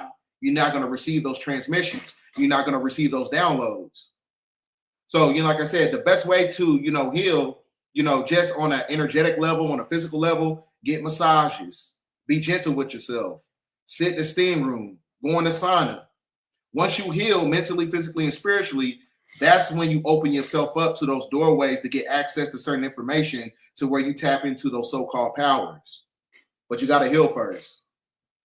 Yeah, that's real. That goes back to what I was sharing too. Like, people that I feel like in the Ishe, Ifa, Orisha tradition. I was sharing about that on another episode, where I feel like some people will get initiated before doing the healing. Like, but we got to work on doing the healing, because once you go through those ceremonies and those processes, which is extremely powerful, everything is not torn away or gotten rid of, or, like ripped apart off of you during that transformation process. So it's like you really want to do the deep dive on healing and cleansing as much as possible before you go into that sort of transformation, because then what can happen is you can bring in the magnified level of both energies, whether it's the positive light energy or the negative dark energy that's trying to pretty much block you from elevating into that next phase. And that's something that not only myself can attest to, but I even have like clients that I work with who it's been a challenge just to get certain ceremonies done, because so many different roadblocks or so many different hurdles will try to come up into the way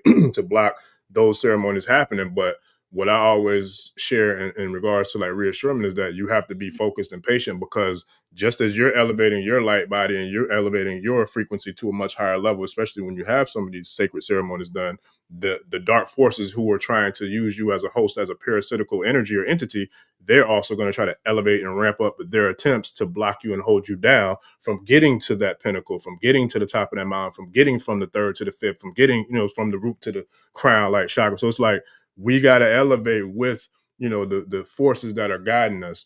And like the Star Wars thing, we got to be the Jedi, you know what I mean? Like, we got to make sure that we're able to utilize everything that we have to immerse ourselves in the healing process. So that way, once we do go through these ceremonies, then we're now activating like Bruce Leroy with that green energy. You know what I mean? Like that cube behind you. And then on top of that, like I said, it also corresponds with the dietary system. You know, see, you got to understand why the great majority of these genetically modified foods, they have nanotechnology. And then nanotechnology in itself has the ability to hide itself and mimic human behavior that is connected to the parasites. So this is why, like I said, when you go in hospitals or whatever, they always give you more sugar, right? They give you more glucose. They give you more starch. That's blood. Because that's when the parasite is able to replicate themselves. That's connected to the nanotechnology and is able to feed off the red blood cells, right? It's basically, you know, it replicates itself by feeding off the DNA sequence. So glucose and starch is what, you know, makes parasites replicate themselves in the body. Wow. So what would you recommend as a natural holistic approach in regards to people who use like natural? Are there any natural sweeteners or any natural, you know, anything that we could use can kind of replace the sugar and the glucose out of our diet, so we don't allow those parasites to continue to grow and to, you know, kind of replicate themselves? Stuff like dragon fruit, antioxidants and stuff like that. Antioxidants, chlorophyll, cleansing the blood, magnesium, because it was up one point of time on the planet, you know, when we had magnesium-based blood, to where we was able to tap into cell growth proliferation. So magnesium-based blood, the reason we can't tap into that energy is because, you know, we have, you know, the blood cells is dematerializing because of, you know, oxygen, because of the oxidation. It breaks down the hemoglobin cellular structure to the point where it starts the aging process, right? So like I said, when you're able to, you know, tap into, you know, magnesium and all these blood, you know, revitalizers or whatever, that's what's going to create immortalized cell lines, which is a form of cell growth proliferation. Yes, sir. And shout out to Ashe 9 affirmations. Yeah, there's a couple of books I could recommend to you on getting some of those answers. Ashe 9. So one of the ones you could look up is it's called Dreams, Images, and Symbols, and that's by the author's name is Kevin J. Todeshi. It's Kevin J. Todeschi. That's one of them that I use, and the other one I use is called The Dreamer's Dictionary from A to Z, and that author is I think Lady Stern Robinson and Tom Corbett. So those are like two books that one of my elders gave me to use, like to kind of interpret and to define, you know, dreams in regards to us when we have dreams, especially vivid lucid dreams, that we want to kind of look up the symbolism, because a lot of the times when we have dreams, it's not whatever we see or experience or what happens in the dream is not a direct correlation to things that are happening in the same way or wavelength in the physical realm. So you definitely want to take the time to research it to see exactly what it is, the message that spirit is trying to reveal to you, so that way you can kind of get the clarity on it and not be concerned or worried about if something happens in a dream, you think it might translate to real life. Because a lot of times, I don't think I've ever seen whatever the dream was actually mean the same thing in the real world ever, in all the times that I've done that. So that's what I would do. I recommend those two books to you. And you can find both of them on Amazon as well. And I'll try to get a lot of your dreams sometimes are past life experiences. That's why sometimes when you be looking in a dream, it'd be like, this happened, but I wasn't in a dream. Yeah, it wasn't you, it was you in a different life form in your past life. And it was showing you what took place and what you got to heal from. That's what happens a lot of times in our dreams. That's why sometimes you see certain people and you be like, why was that person in my dream? Or why was I looking through the lens of somebody else's life? You know what I'm saying? So that's what happens sometimes. And a lot of times dreams, like, you know, you're supposed to write them down, especially if they're really good ones. If they're really good ones, you always want to write your dreams down and you put it underneath a pillow. You supposed to put teeth underneath there. You're supposed to you write down your affirmations. You put, you know, all your affirmations in your dreams, you put them underneath your pillow. And another thing too, family. Write it with a pencil. Got you. And another thing too, family, you can keep a glass of clear water, you know, on the side of your bed as well. That can kind of help clear up a lot of energy and give you clarity during the dream state. And then another thing, if you really want, especially those who are in the realm or in the space of ancestral veneration or communicating with your ancestors, even if you're talking or communicating with your ancestors, even people who are brand new to that path that don't even have an ancestral shrine, ask them for a sign. like ask your ancestors for a sign before you go into a meditation or before you go into a prayer, and then ask them for the sign that's going to make sense to you as well. So you'll know it and you'll get it. It'll connect with you. So that way you're not confused, because that's another way you can literally get clarity. You can get answers. You can get, downloads from the ethers, from the etheric forces of nature, and from our ancestors who are in ancestral realms. So that's another way that you can kind of, take prayer and meditation to another level by tapping in and asking your ancestors to show you a sign or to give you clarity on whatever it is that you're trying to, work through. And another thing about those dreams, be careful of eating or talking to entities in your dream. Everything in the spirit world is telepathic. You know what I'm saying? And then they even, when you get into, some of the esoteric mythologies, they tell you in order to escape, the matrix, you got to create a sigil. Your sigil is how you escape. Because like I said, it's going to denote the fact that, you're pulling information for the subconscious mind. So the epikinetic body is how you leave this realm. That's the macabre. That's when you tap into those powers. So you can leave this matrix if you remember the sigil. Everything within the simulation operates on signs and symbols. So you got to create a symbol or a sigil for yourself, and you use it as a portal. That's how you do that. Symbols and sigils are portals, but you got to create your own to escape. Brother Dre wants to know. He said, "Brother Bdell, I love your intro and outro songs. Are they available for purchase?" No, I got one. The intro is on my YouTube for free. We don't. I'm not gonna make you purchase those. Just it's just I'll put the outro up, eventually, but they're for free.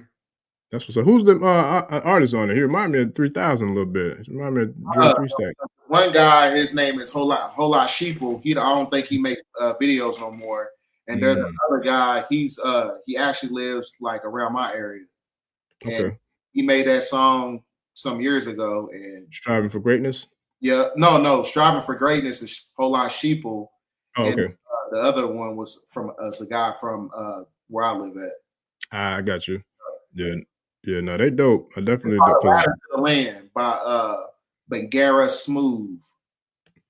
Sure, that's what's up. Yeah, we got a couple more. And here we go. Spiritual high. Yeah, that's real. Alchemist, like that's a real thing, for real too. Because all that plays a role in how things unfold, like how things happen. Because at the end of the day, even if you're a person who don't get tangled up into drama and chaos and back and forthness with all a lot of people or whatever, you still want to keep that spiritual hygiene, because the karmic. I can't speak to anybody else, but what I see with people, like the whole the karmic pendulum is swinging at a rapid rate right now, boy. So if you go out and you out there going out your way to make things miserable for somebody, or you doing some dirty shit, or you know what I'm saying, you hating or just doing anything negative intentionally to people, it's gonna come back real fast. I seen it in traffic. A dude cut me off one day, and I was almost ready to turn up on him, but I was able to calm myself down. And I promise you, within a minute and a half, or maybe even less, me driving behind, somebody cut him off the same way he did me. I couldn't do nothing but laugh. I'm like, damn, I'm glad I did keep my cool, boy. Because, boy, that karma came back fast, boy. Yeah, because the energy transfer is real, bro, because, like, this is why it's imperative, for so-called Black women to get away from street dudes. You see a lot of spiritual women. You see a lot of women who is in corporate America, a lot of women who graduated college. They always mess with hood dudes, right? So when you understand energy, the transmutation process, that man's demons can become yours. There was a young lady, she was a college graduate and everything, but she was in the street dudes. She went out of town on a trip with the dude, and because of his demons or whatever, she ended up getting killed. You know what I'm saying? Like you can be a great person, but you around negative energy, those are automatically your demons by proxy. So that's why I said a lot of people around you are manifestation blockers. You got to get away from certain people because they're gonna hold you back. Yes. Right. So that's why I said, like, the so-called Black woman is under the sleep spell. The spell of materialism, the moon, the one that created everything in existence when you're talking about this simulation. Right. That's why I said when she's able, a lot of women cater to those individuals because, like I said, they're able to provide from a economic standpoint to where they got resources. So women, the dismantlement, happened is because, the great majority of our demographic are economically disenfranchised.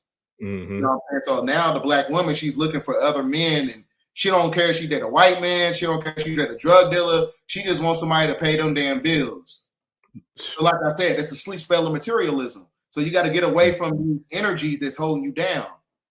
Mm-hmm. Get away from the drug dealer. I don't care about how much money he make, but like I said, eventually, if you keep messing with that nigga, his demons is gonna become yours. That's energy transmutation. You could be on the spiritual path all you want, but you still with a demon. Yeah. Right? Yeah.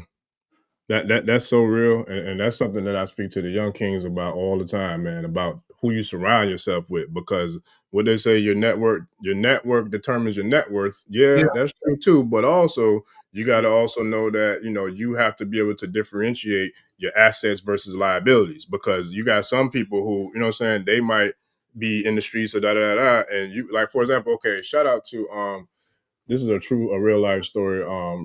Ibatu knew to a brother named Kwame Doster, who I grew up with, right? So he was a phenomenal student athlete, phenomenal student in high school, phenomenal student in college, and he went to Vanderbilt University. And he came home for Christmas break one year, and I had just seen him like the weekend before at a Christmas party, and so we went to the following week. I think it was Christmas night actually. Y'all can look it up too. It'll pull up if you Google football player murdered on Christmas in Tampa. But anyway, he went out, hung out with some homeboys that night, Christmas Eve night. They went to the club. The brothers was from the hood or whatever, was beefing with some other brothers. So everybody used to go to this spot called Gyros as the hangout spot, like the after hour spot, kind of like Waffle House in the A, or other spots up there or whatever. But the beef kind of continued from the club to the spot, man, and the brothers just opened up, started busting. They busted, sprayed the whole car up. And the only person who got hit in that car was the one who had the future. Like, this brother was an all SEC, special teams player. I think he was an all SEC running back. He had a bright future. He was on his way to the league. He could have transformed generations for his family. And he was the only person that got hit out of all those bullets that were sprayed in the car. And everybody else was pretty much in the streets. So it's like the one person who had the bright future, who I would assume had the clearest karma, was the one who got taken out. So it's like, if he could do it over again, I'm very positive that he would not either have not gone out that night, or he definitely wouldn't have rolled with those same group of people. You know what I mean? So it's like, who we surround ourselves on top of who we're in relationships with has a major role into how our life, unfolds, especially when you're talking about assets and liabilities, because a lot of people are rolling with liabilities. You know what I mean? It's like, I'm either going to roll solo or I'm going to roll with assets, but I ain't trying to take on no damn liabilities in regards to people who I rock with. That's real. Right. Some people have a death frequency on them. Have you ever looked at somebody? I have this ability sometimes. I remember it was a long time ago. It was probably about maybe 5 years ago, right around the time when they had the first Juneteenth. It was a young man. He every time he was in the streets, what I'm saying, and every time he seen me, what I'm saying, he give me gratitude, always asking me about stuff. But I already knew he was going to end up, what I'm saying, being unalived eventually, what I'm saying, the unfortunate circumstance. But like I said, you can tell when certain people have a death frequency on them. Yeah, I can feel it, and I can see it every time. And it's one of those things where, it's like, and I'll be right every time about it. And the same thing happened to another girl. I'm talking about this one girl, I used to date her. I went to prom with her, and, we fell out of contact. What I'm saying? I ain't heard from this girl in years. But the day she died, I already knew something was going to happen to her eventually, because, what I'm saying, of what she's, connected to, what I'm saying, and whatever, she ended up, moving to Atlanta and stripping in Magic City and things of that nature. And she fell victim to a certain lifestyle. But the night that she died, she called me that night. I'm talking about, I ain't heard from this individual in like years. You know what I'm saying? And it's one of those things where a lot of people, right before they, pass away, I'm always one of the last people they talk to. That's happened to me about 5 times. I always thought that was weird. Like, I'm talking about, like, it's either the next day or 2 days later. Yep. I can't hear you. You on mute. Okay, can you hear me now? Yeah. Okay. Yeah, I had to call. I muted the mic, forgot to unmute it. But yeah, Yeah, I've experienced that way too many times that I would care to talk about, man, because my personal past, I came up, in a way that I knew I had to get out of, and I give thanks and gratitude that I was able to get myself out of that situation, and out of them streets, man, and not, be tangled up and going to those same places, which is usually two exits on that highway. It's either the cemetery, prison, and that, for real though, and I've seen it too many times, so it's like it's something that I know we can change and transform from, but it's something that it definitely is something that needs to be done as soon as possible because, like I said, that karmic pendulum is swinging at a rapid rate these days and times. I feel like it's all in divine alignment with what the planet is doing with the elevation of the vibrational frequency. So it's like you can't be out here slinging around BS and thinking everything gonna be sweet because it ain't going like that no more. Because the same things that we're talking about getting rid of these parasites who have been controlling and manipulating the realities of us, that's a whole, like, this is a whole universal construct. This ain't just, a black white thing. It is in essence in some ways, but this is a universal thing where your frequency got to elevate and it got to rise with the rest of the solar system and the planet, or else your liberty to be out of here. You know what I mean? Because it's a real energy, vibrational frequency thing. So it's real. It's definitely there's real. some people, like I said, I call it the spirit of confusion because a double mind is a confused mind. And when you're confused, that means that you're disconnected from your inner child. You're not connected to source. And that's going to expose your aura. So a lot of times when I come across individuals like that, they had that death aura on them. Like I'd be right every time. And I'd be like, damn, I was like, it's crazy because I always knew this person was going to end up, unalive. And I'd be right every time. I don't know. It might just be the power of observation, because observation in itself is how you tap into your telepathic abilities as well. It's an unspoken language. That's why I like to people watch. Sometimes I go to the mall and I just be chilling. I just be watching, and just, people watch, because, there are certain things that people do psychologically that gives them the propensity of, certain reasons why they do certain stuff, so I just kind of just use it as a catalyst. So, yeah. Nah, and the Yoruba tradition, we call those Abiku children. Abiku, Aibku, Abiku children. So these children are children who come into the world and they come into the world, they're not going to be here for long. That's just pretty much what they do. They come in and out of the world like for short time periods, So I look at like people like Pac or Biggie were kind of like Ibiku children, you know what I'm saying? Because certain people or certain beings, they're only going to come in and be here for a small, short period of time. They're going to return back to the realm of the ancestors or back to their egg base. So that's something that, I definitely feel like that's worthy of a video within its own, episode or a conversation within its own, because it is a real thing. And so even for those who are in the priestly order, there's certain things that we kind of have to prescribe to clients or people who, we're dealing with, because there's certain different types of things that we have to do for the children to make sure that we give the parents for the children, whether it's putting certain items on them or having certain musical or sound vibrational, frequencies or sound bowl type of musical noises that should be in the presence of that child, or definitely in their crib or in their bed, so that way it can kind of ward off some of those dark, evil spirits, or the spirit of death, which is Iku. So it's like, it's really deep, man, when you talk about some of these things that's happening. Who got the energy on him? There's a rapper, NBA Youngboy. He has a death aura on him, because like I said, the Abiku children, like I said, they come here for a reason to shift the paradigm, but it on what side they on. It's either you messing with the dark forces or the light forces. So a lot of times they time gets cut short because they're acclimated to the evil. You know what I'm saying? But like I said, everybody get the call. So if they would have chose the light, they probably would have had some type of self-preservation on this planet. You know what I'm saying? They didn't fall victim to, being unalive. Yeah. And shout out to brother Marcus Simmons. He said you're a seer like him. Yeah, you do that. That is a gift, though. You have a seer gift. Because I've done that before a couple times and I didn't like it, because I didn't want, I didn't want that to happen and for it to unfold and manifest. But unfortunately, for me, it's almost like I can't block what comes. You know what I mean? Kind of like the story I share with my cousin. So it's like when these messages come, it's like it's hard to ignore, because some of them, for me personally, they vibrate on a higher frequency, or they're like a louder transmission or emission, of this message. And it's the weirdest thing, because I'm not even going to front.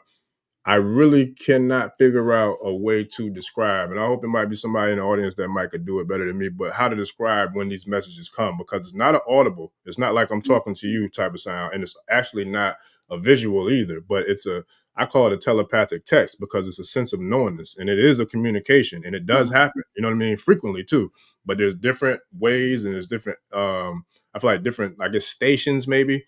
And then, you know, some of them are a lot more clearer and louder than others. And some of them are like kind of, you know, faint and not as strong as others. But it's a real sense of knowingness that happens where I feel like they're either outside entities or it's my inner self and that whole, you know, it's a whole group of people going on crazy stuff going on up in there. But yeah, it's a real thing though. Cause I know me personally, I've seen it and experienced it, but I do believe you have that too. It's like being a seer, and they call them mediums in the Western, you know, world or whatever. We call them seers, or just people who have the ability to communicate with both realms. You know what I mean, with the physical realm and the spiritual, you know, ancestral realm as well. So you know about that is, you know, what's crazy is because, you know, I told you when I do my videos first, I always make the thumbnail first.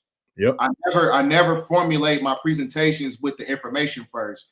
I base it, you know, based on what I see. I create the thumbnail, then I get my receipts. You know, that's how I always do that. So that lets me know that like I have some type of, I'm getting some download somewhere. You know what I'm saying? Like that's put me in alignment. And it's also one of those things where they know that, you know, a lot of series during this time period, especially in Solar Cycle 25, they know a lot of us is going to tap into our power. So there's a thing called the SEIRS. It's called the Severe Intravirus Epidemic Respiratory Syndrome. It's called SEIRS. So the SEIRS, when you look at the introvirus, it looks I didn't mean to cut you off, but that's like is that like I can call it a disease, but like some sort of like health condition or physical condition or something? Okay, I've heard of that. Yeah, but they've been talking about it in the World Economic Forum. It's called SEIRS, but it's called Severe Intravirus Epidemic Respiratory Syndrome. So the introvirus looks just like the emulation of the hexahedron that sits on top of the cube of Saturn. When you look at the prefix of the word hexahedron, is hex, and a hex is a lockdown, a curse. So that hexahedron that's inside the introvirus is being used to lock down the transmission that you're getting from the cosmos. Because I told you, everything that took place with the last shutdown, those were solar frequencies. Wasn't nobody getting sick with no type of pestilence out here. Motherfuckers getting sick because their frequency was too low. Right? So that's just why, like I said, they wanted to get people separated and things of that nature. Because, like I said, when you have too much neuromelanated energy around, it can create a different energy, a vibration of rejuvenation. It can create, you know, the revitalization process of cells and energy. But yeah, that's what it's for. Though. Yeah, it's deep. I appreciate you, Jessica J. I figured it was some sort of telepathy. It's really, you know, for me, it's kind of challenging to kind of, I guess, to describe it, because it's, like I said, it's not a real rhyme or reason in regards to how I can kind of paint the picture for other people to get what I'm saying. So, but I definitely know that it happens and it's real. And shout out to you, Yolanda. I agree as well, for sure. I got one more time for one more, and I'll be done. I gotta go get my son. Okay, so let me see. Find one that is. Let me see real quick. I put a few more to the side. Okay, this is the last one I'm gonna give right here. So shout out to I Am Cosmic Energy. She said, have y'all heard about the X-ray and radio signal flashing towards the Earth every 44 minutes? Have you heard about that? Yeah, that's the frequency of the Schumann resonance. The Schumann resonance is starting to spike up. It's the heartbeat of planet Earth. Got you. Yep. And you got a video on that too, don't you? I haven't really did like a deep dive on it, you know, but eventually I'm going to give a definitive synopsis on it. Okay, because I know I heard it on your channel before too. So, but we'll definitely tap into that, family. You know, matter of fact, maybe we can bring that up on one of our topics for Friday when we had the Big 3 show, man. So I definitely hold that comment to the side. But I appreciate you, brother. I know you got a lot going on. I don't want to hold you up, but man, appreciate the love. Appreciate you coming through and dropping them bombs again, man. The tribe enjoyed it as much as I did. And we're gonna make it do again in about 5-6 days, man. I'm looking forward to that one for sure. I appreciate you. And yes, sir. Likewise. Salute to you and your tribe, and salute to everybody in the comments. I appreciate you guys. You know, you can follow me at Bdell 1014 on YouTube. Bdell 1014 on Instagram, Bridal Rice Bay on Facebook. And I'll share all of your links to the socials in your channel and your Cash App and all that in the show description as well. So family, we appreciate y'all chopping it up with us, man, making it do what it do. We'll definitely be back this week. Before Friday, I'll have some things cooking up too, but we'll definitely be here Friday with Bdell 1014 and the Big Chief Rod Hayes to do a big show on that Friday, man. So we'll see y'all in a few days. We out, family. This has been another episode of the African Spirituality Experience. I'm your host, Orisha Gbemi. And please like, share, subscribe. We'll see y'all on the next one. We out. Peace. I'll holler at you, brother Bdell. All right. Appreciate you, brother. Yes, sir. Likewise. Peace and blessings, family. We out. Peace. Odabu.